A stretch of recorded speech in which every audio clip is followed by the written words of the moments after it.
Merong storyng kumakalat ngayon sa TikTok kung saan meron daw 8 million pesos yung boyfriend niya sa bangko. Ngayon, isa-summarize ko na lang yung kwento. Nangihiram kasi ng 10,000 yung girlfriend niya. Ngayon, ang binigay lang sa kanya na pera is 5,000 pesos. Kasi sabi ng lalaki, kailangan niyang i-budget yung kanyang pera. Magka-live-in sila, and then lumipas yung mga ilang araw, nagalungkat si babae, ganyan. Tapos nakita niya ngayon yung passbook, lumang nakatagong passbook, na may laman na 8 million pesos.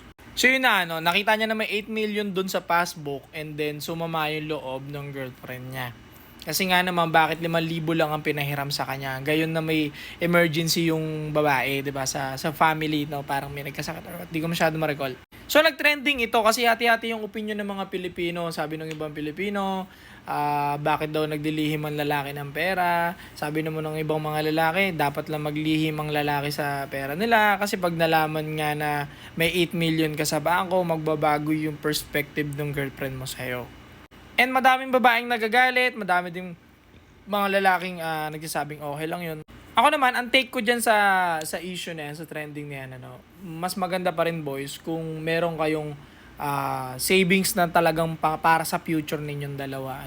Bukod yun sa mga hinahandle ninyo na gastos, diba? Mali nyo naman, yung 8 million na tinabi niya, para sa future nilang dalawa yan. Mali mo, pampatayo ng bahay, pampagawa ng bagong negosyo, hindi natin masabi, diba? Kasi maganda rin talagang hindi mo sobrang sinisiwalat lahat sa kahit sa partner mo, kasi nga naman baka pagmulan ng away, magkaroon lang ng emergency yung family niya or kung sino mang kaibigan niya sa'yo agad ilapit, at kapag hindi mo napagbigyan, sasama yung loob kasi nga alam niya na may 8 million ka sa bangko at hindi mo siya mapagbigyan, 'di ba?